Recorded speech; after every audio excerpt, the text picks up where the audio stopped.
Hello friends, एक बार फिर से आप सभी का स्वागत है। फ्रेंड्स, आज हम जानेंगे गंगा भारत की सबसे महत्वपूर्ण नदी है।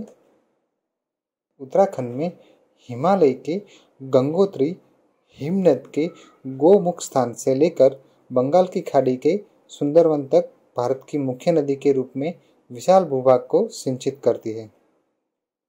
यह नदी भारत और बांग्लादेश में कुल मिलाकर 2525 किलोमीटर की दूरी तय करती है। 100 फीट की अधिकतम गहराई वाली यह नदी भारत में पवित्र नदी भी मानी जाती है तथा इसकी उपासना माँ तथा देवी के रूप में की जाती है। गंगा नदी देश की प्राकृतिक संपदा ही नहीं, जन जन की भावात्मक आस्था का आधार भी है। 2071 किलोमीटर तक भारत तथा उसके बाद बांग्लादेश में अपनी लंबी यात्रा करते हुए यह सहायक नदियों के साथ 10 लाख वर्ग किलोमीटर के क्षेत्रफल के अति विशाल उपजाऊ मैदान की रचना करती है।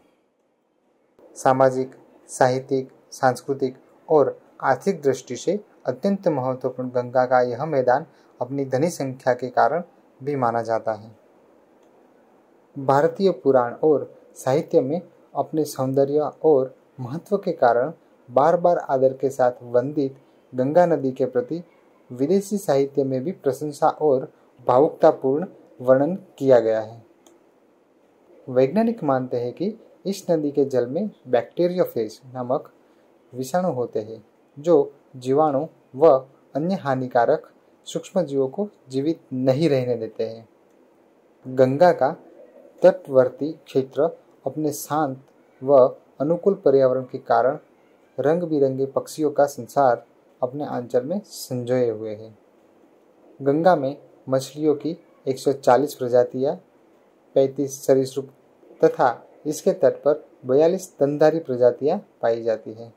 यहाँ की उत्कृष्ट पारिजातिक संरचना में कई प्रजाति के वन्य जीवों जैसे नीलगाय, सांभर, खरगोश, नेवला, चिंकारा के साथ सरीसृप वर्ग के जीव जंतुओं को भी आश्रय मिला हुआ है।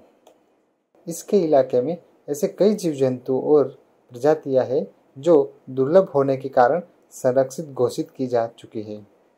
गंगा के पर्वतीय किनारों पर लंगूर, लाल बंदर, भूरे भालू, लोमड़ी, चीते, बर्फीले चीते, हिरण, भौंकने वाले हिरण, सांभर, कस्तूरी मृग, शेर, बरन मृग, शाही, तहर आदि काफ़ी संख्या में मिलते हैं। इसके अलावा विभिन्न रंगों की तितलियां तथा कीट भी पाए जाते हैं। गंगा अपनी उपत्यकाओं में भारत और बांग्लादेश के कृषि आधारित अर्थ में भारी सहयोग तो करती है, पर यह अपनी सहायक नदियों सहित बहुत बड़े क्षेत्र के लिए सिंचाई के 12मासी स्रोत में भी शामिल है। इन क्षेत्रों में उगाई जाने वाली प्रधान उपज में मुख्यतः धान, गन्ना, दाल, तिलहन, आलू एवं गेहूं है, जो भारत की कृषि आज का महत्वपूर्ण स्रोत है। गंगा के तटीय क्षेत्रों में दलदल तथा झीलों के कारण यहाँ लेग्यूम, मिर्च, सरसों, तिल, गन्ना और जूट की बहुतायत फसल होती है। नदी के मत्स्य उद्योग भी बहुत जोरों पर चलता है। गंगा नदी प्रणाली भारत की सबसे बड़ी नदी प्रणाली है। इसमें लगभग 375 मत्स्य प्रजातियों उपलब्ध है। वैज्ञानिकों द्वारा उत्तर प्रदेश व बिहार में 111 मत्स्य प्रजातियों की उपलब्धता बताई गई है। गंगा का महत्व पर्यटन पर आधारित आय के कारण भी है। इसके तट पर ऐतिहासिक दृष्टि से महत्वपूर्ण तथा प्राकृतिक सौंदर्य से भरपूर कई पर्यटन स्थल हैं, जो राष्ट्रीय आय के महत्वपूर्ण स्रोत है। गंगा नदी पर रैफ्टिंग के शिविरों का आयोजन किया जाता है, जो साहसिक खेलों और पर्यावरण द्वारा भारत के आर्थिक सहयोग में सहयोग करते हैं।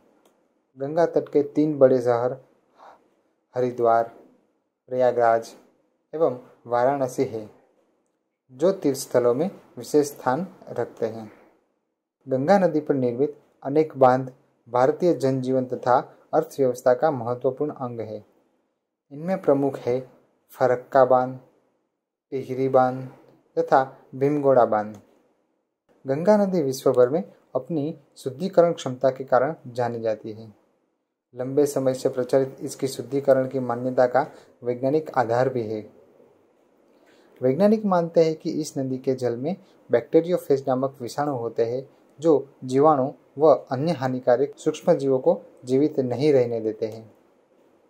भारत की अनेक धार्मिक अवधारणाओं में गंगा नदी को देवी के रूप में निरूपित किया गया है।